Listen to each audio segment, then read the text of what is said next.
शुरू करते हैं क्लास 12 चैप्टर 4।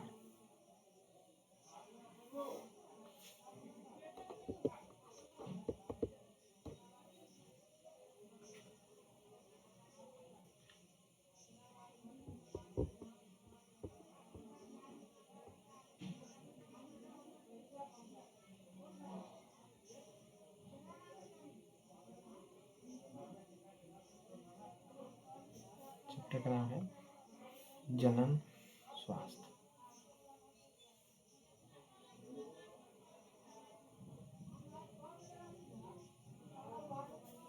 पिछले अध्याय में आपने जनन तंत्र यानी रिप्रोडक्टिव और उसके प्रकारों के बारे में पढ़ा था। अब उससे जुड़े निकट शीर्षक तथार्थ जनन स्वास्थ्य के बारे में चर्चा करेंगे। हम जनन स्वास्थ्य शब्द से तात्पर्य का क्या तात्पर्य से समझते हैं। यह शब्द साधारणतः स्वस्थ जनन अंगों और उसके सामान्य प्रकारों से संबंधित है। वस्तुतः यह एक व्यापक परिप्रेक्ष्य को दर्शाता है जिसके अंतर्गत जनन के भावनात्मक एवं सामाजिक पहलू जुड़े हैं। विश्व स्वास्थ्य संगठन वर्ल्ड हेल्थ ऑर्गेनाइजेशन WHO के अनुसार जनन स्वास्थ्य का अर्थ जनन के सभी पहलुओं सहित एक संपूर्ण स्वास्थ्य अर्थात शारीरिक, भावनात्मक, व्यवहारात्मक तथा सामाजिक स्वास्थ्य है। इसीलिए ऐसे समाज को जननात्मक रूप से स्वस्थ समाज कहा जा सकता है जिसमें लोगों के जनन अंग शारीरिक रूप से और प्रक्रियात्मक रूप से सामान्य हो, यौन संबंधी सभी पहलुओं में जिनकी भावनात्मक और व्यवहारिक पारस्परिक क्रियाएं सामान्य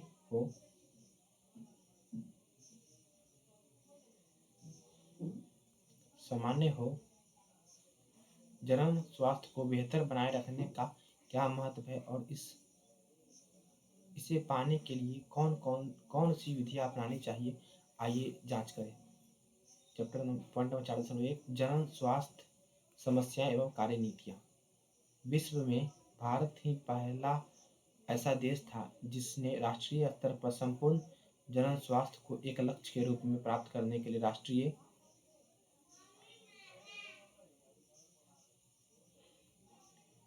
कार्य योजना और कार्यक्रमों की शुरुआत की। इन कार्यक्रमों को परिवार नियोजन अब परिवार कल्याण के नाम से जाना जाता है और इनकी शुरुआत 1951 ईस्वी में हुई थी। पिछले दशकों को समय समय पर इनका आवधिक मूल्यांकन भी किया गया। जनन स्वास्थ्य और आवधिक क्षेत्रों को सम्मिलित करते हुए बहुत उन्नत व व्यापक कार्यक्रम फिलहाल जनन एवं बाल स्वास्थ्य सेवा कार्यक्रम RCH के नाम से प्रसिद्ध है। इन कार्यक्रमों के अंतर्गत जनन संबंधी विभिन्न पहलुओं के बारे में लोगों को जागरूकता पैदा करते हुए जननात्मक रूप से स्वस्थ समाज तैयार करने के लिए अनेक सुविधाएं एवं प्रोत्साहन दिए जा रहे हैं।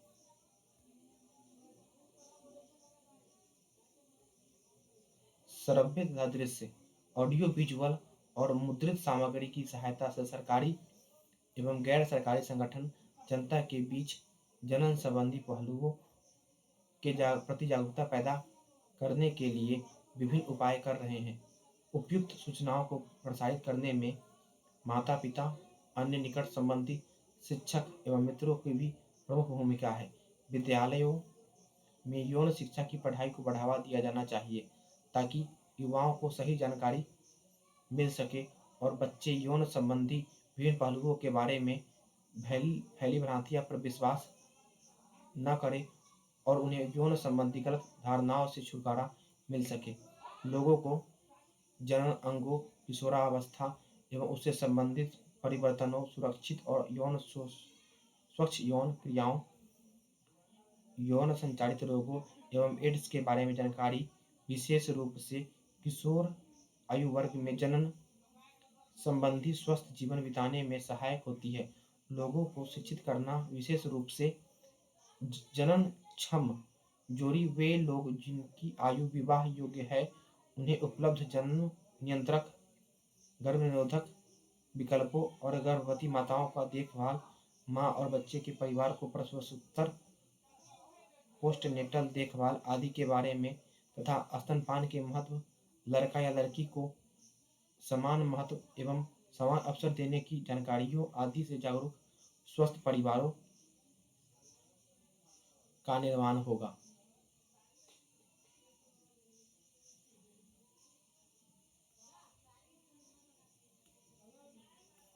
अनियंत्रित जनसंख्या वृद्धि से होने वाली समस्याओं तथा सामाजिक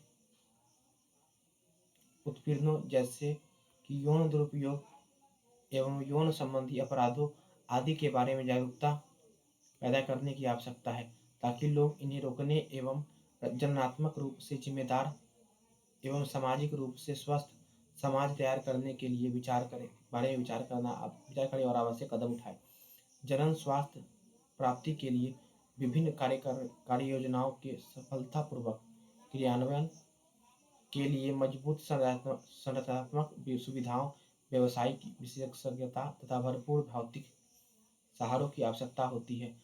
लोगों को जनन संबंधी समस्याओं जैसे कि सगर्भता, प्रसव, यौन संचालित रोगों, गर्भपात, गर्भ-निरोधक, ऋतुस्राव यानी माहवारी संबंधी समस्याओं, वंध्यता यानी बांझपन आदि के बारे में चिकित्सीय सहायता एवं देखभाल उपलब्ध कराना आवश्यक है। समय समय पर बेहतर तकनीकों और नई कार्यनीतियों को कार्यान्वित करने की भी आवश्यकता है, ताकि लोगों को अधिक सुचारू रूप से देखभाल और सहायता की जा सके।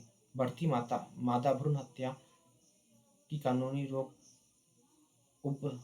उद्भेदन, एमिनोसेंटेसिस, जांच, लिंग निरीक्षण, परीक्षण, वैधानिक प्रतिबंध तथा व्यापक बाल प्रतिरक्षीकरण टीका आदि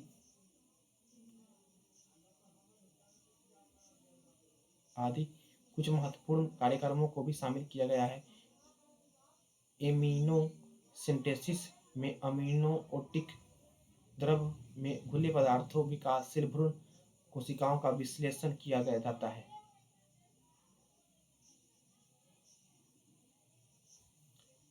टॉपिक जनन स्वास्थ्य।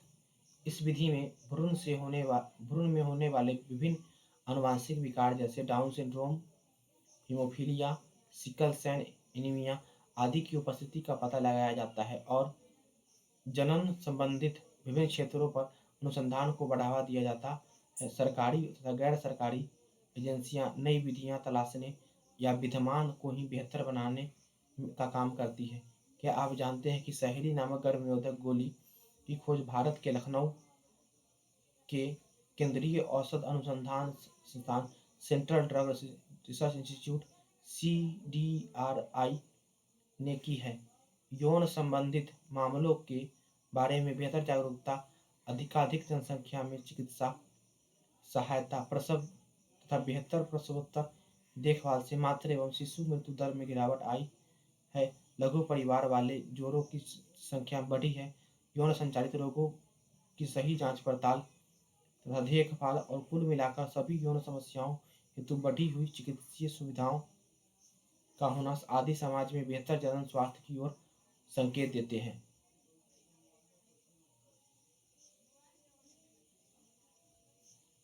जनसंख्या नियंत्रण और जन्म नियंत्रण। पिछली शताब्दी में किए गए विभिन्न क्षेत्रों में चहुमुखी विकास से लोगों के जीवन स्तर में महत्वपूर्ण रूप से सुधार हुआ है।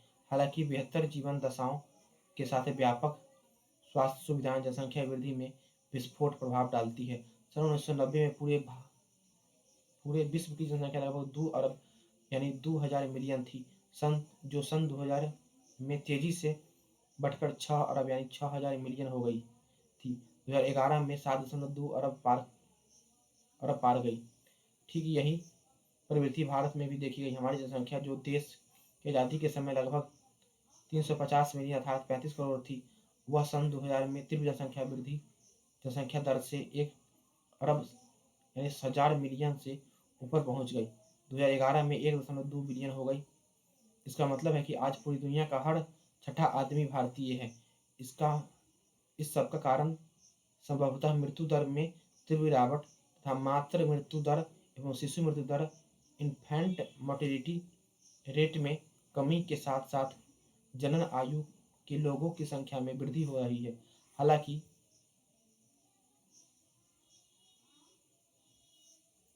हमने अपने जनन एवं बाल स्वास्थ्य कार्यक्रम के माध्यम से जनसंख्या वृद्धि दर में कमी तो की, लेकिन यह कमी नाम मात्र हुई। 2001 की जनगणना के अनुसार यह वृद्धि लगभग 2% थी, अर्थात 1000 में 20 व्यक्ति प्रति व्यक्ति वर्ष थी। यद्यपि इस वृद्धि दर से हमारी जनसंख्या तेजी से बढ़ रही है। इस प्रकार चेतावनीपूर्ण वृद्धि दर से मूलभूत आवश्यकताओं का नितांत अभाव हो सकता है, जैसा कि अन्न, आवास, कपड़े आदि। हमने भले ही इन मदों के क्षेत्र में महत्वपूर्ण प्रगति भी की है, इसीलिए सरकार पर यह दबाव था कि इस प्रकार की जनसंख्या वृद्धि को काबू करने के लिए गंभीर उपाय अपनाएं। इस प्रकार की समस्या से निपटने के लिए एक महत्वपूर्ण उपाय यह था कि लघु परिवार को बढ़ावा देने हेतु गर्भ निरोधक उपाय अपनाने के लिए प्रेरित किया जाए। आपने शायद संचार माध्यमों में विज्ञापनों के साथ साथ सुखी परिवार को प्रदर्शित करने हेतु पोस्टरों व पर्चे देखे होंगे, जहां एक खुशहाल जोड़े के साथ 2 बच्चों का परिवार हम दो हमारे दो नारे के साथ प्रदर्शित किया जाता है। बहुत सारे जोड़ों ने विशेष रूप से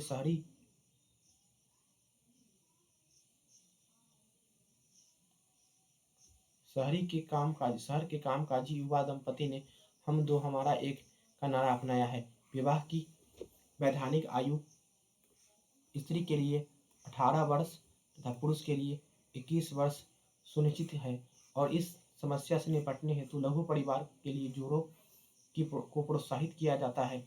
आइए यहाँ कुछ सामान्य तौर पर इस्तेमाल किए जाने वाले गर्भ निरोधक के बारे में चर्चा करें। एक आदर्श गर्भ निरोधक प्रयोगकर्ता के हितों की रक्षा करने वाला, आसानी से उपलब्ध, प्रभावी तथा जिसका कोई अनुषंगी प्रभाव या दुष्प्रभाव नहीं हो भी तो कम से कम। इसके लिए यह उपयोगकर्ता की कामेच्छा, प्रेरणा तथा मैथुन में बाधक न हो। आजकल व्यापक परिधि के गर्भ निरोधक साधन है, जैसे कि आसानी से उपलब्ध है। उन्हें मोटे तौर पर आइए श्रेणियों में वर्गीकृत किया जा सकता है, जैसे प्राकृतिक परंपरागत रोध बैरियर, IUDs, कॉपर टी, मुंह से लेने योग्य गर्भ निरोधक टीका के रूप में अंतरोग तथा शल्य क्रियात्मक विधियां।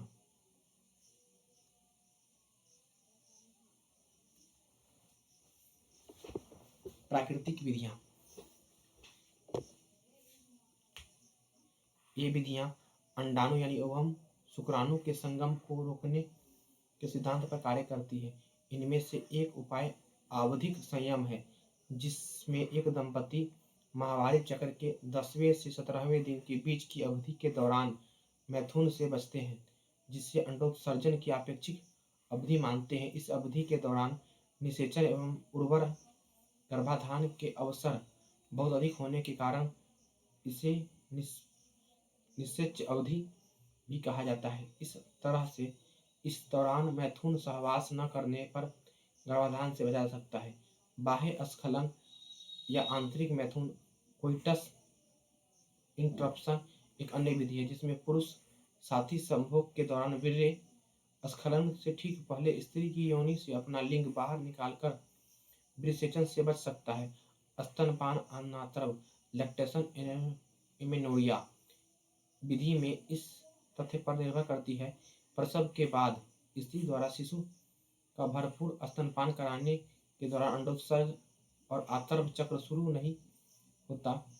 इसीलिए जितने ही दिनों तक माता शिशु को पूर्णतः स्तनपान कराना जारी रखती है, इस दौरान शिशु को माँ के दूध के अलावा ऊपर से देखिए यहाँ जो है पुरुष के लिए कंडोम,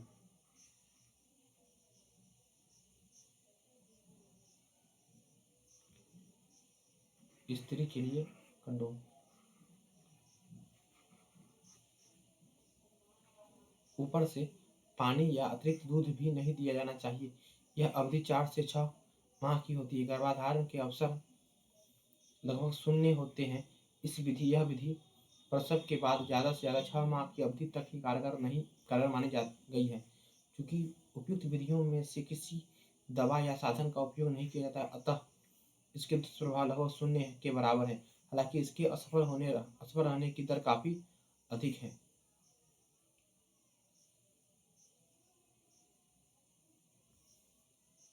रोध बैरियर विधियों के अंतर्गत रोधक साधनों के माध्यम से अंडाणु और शुक्राणु को भौतिक रूप से मिलने से रोका जाता है। इस प्रकार के उपाय पुरुष और स्त्री दोनों के लिए उपलब्ध है। कंडोम यानी निरोध, जो ऊपर दिखाया गया था, कंडोम आदि निरोधक उपाय हैं जिनमें पतली रबर या लेटेक्स से बनाया जाता है, ताकि इसके उपयोग से पुरुष के लिंग और स्त्री के योनि एवं गर्भाशय गृह के संभोग से ठीक पहले ढक दिया जाए और अस्खलित शुक्राणु स्त्री के जननांग में नहीं घुस सके। यह गर्भाधान को बचा सकता है। पुरुषों के लिए कंडोम का मशहूर ब्रांड नाम निरोध काफ़ी लोकप्रिय है। हाल ही के वर्षों में कंडोम के उपयोग में तेजी से वृद्धि हुई है, क्योंकि इससे गर्भधारण के अलावा यौन संचारित रोगों और एड्स से बचाव जैसे अतिरिक्त लाभ हैं। स्त्री एवं पुरुष दोनों के लिए ही कंडोम उपयोग के बाद फेंकने वाले होते हैं। इन्हें स्वयं ही लगाया जा सकता है और इसे इस तरह के उपयोगकर्ता की गोपनीयता बनी रहती है। डायफ्राम, गर्भाशय की ग्रीवा टोपी और वॉल्ट आदि में भी रबर से बने रोधक उपाय हैं, जो स्त्री के जनन मार्ग में सहवास के पूर्व गर्भाशय ग्रीवा को ढकने के लिए लगाए जाते हैं। ये गर्भाशय ग्रीवा को ढककर शुक्राणुओं के प्रवेश को रोककर गर्भाधान से छुटकारा दिलाते हैं। इन्हें पुनः इस्तेमाल किया जा सकता है। इसके साथ ही इन निरोधक साधनों के साथ साथ शुक्राणुनाशक क्रीम, जेली, फोम यानी झाग का प्रायः इस्तेमाल किया जाता है, जिससे इनकी गर्भनिरोधक क्षमता काफी बढ़ जाती है। यहाँ देखिए कॉपर टी के आकार का होता है कॉपर टी।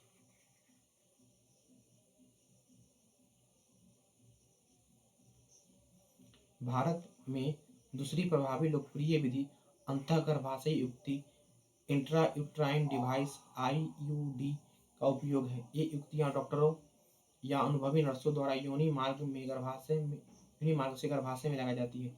आजकल विभिन्न प्रकार के अंतःगर्भाशय युक्तियां उपलब्ध है, जैसा कि औषधि रहित IUD, उदाहरण लिप्सेस लूप, तांबा मोचक IUD, copper T, copper 7, multi load 375 copper T तथा हार्मोन मोचक IUD, प्रोजेस्टेरोन LNG20 आदि।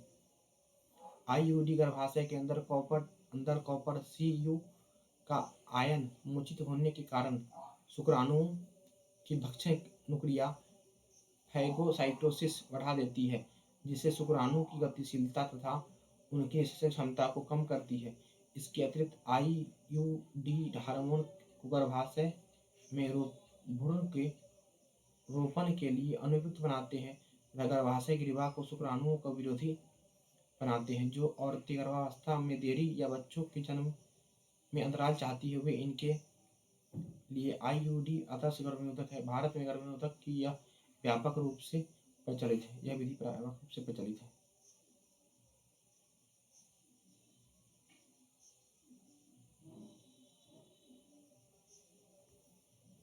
महिलाओं के द्वारा खाए जाने वाला एक अन्य गर्भनिरोधक प्रोजेस्टेरोन और एस्ट्रोजन का संयोजन, जिससे थोड़ी मात्रा में मुंह में द्वारा लिया जाता है। यह मुंह से टिकिया के रूप में ली जाती है। ये गोलियां पिल्स के नाम से मुहावर लोकप्रिय है। ये गोलियां 21 दिन तक प्रतिदिन ली जाती है। इन्हें आतर्व चक्र महामारी के प्रथम 5 दिनों, मुख्यतः पहले दिन से ही शुरू करनी चाहिए। गोलियां समाप्त होने के 7 दिन के अंतर के बाद पुनः ऋतुस्राव शुरू होता है, फिर इसे फिर से वैसे ही लिया जाता है। यह क्रम तब तक जारी रहता है जब तक कि गर्भनिरोध की आवश्यकता होती है। ये अंडोत्सर्जन और रोपण को संदमित करने के साथ साथ गिरवा श्लेष्मा की गुणवत्ता को बदल देती है, जिससे शुक्राणु के प्रवेश पर रोक लग जाती है अथवा उनकी गति मंद हो जाती है। ये गोलियां बहुत ही प्रभावशाली तथा बहुत कम दुष्प्रभाव वाली होती है। औरतों द्वारा यह खूब स्वीकार्य है। सही नामक नई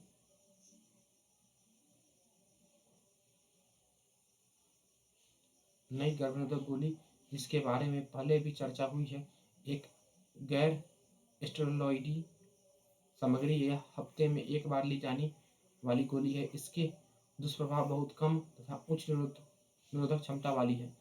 स्त्रियों द्वारा प्रोजेस्टेरॉन अकेले या फिर एस्ट्रोजन के साथ इसका संयोजन भी टीके और त्वचा के नीचे अंतरोप यानी इम्प्लांट के रूप में किया जा सकता है। इसके लिए इस कार्य की विधि में ठीक गर्भनिरोधक गोलियों की भांति होती है। यह काफी लंबी अवधि तक के लिए प्रभावशाली होते हैं। मैथुन के 72 घंटे के भीतर प्रोजेस्टेरॉन एस्ट्रोजन संयोजन का उपयोग आईयूडी के उपयोग को आपातकालिक गर्भनिरोधक के रूप में बहुत ही प्रभावी पाया गया है। इन्हें बलात्कार या सामान्य लापरवाहीपूर्ण असुरक्षित यौन संबंधों के कारण होने वाली संभावित सगर्भता से बचने के लिए किया जा सकता है। बस इस वीडियो में इतना रहने देते हैं।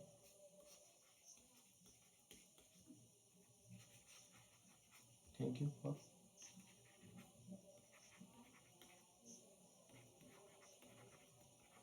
वाचिंग।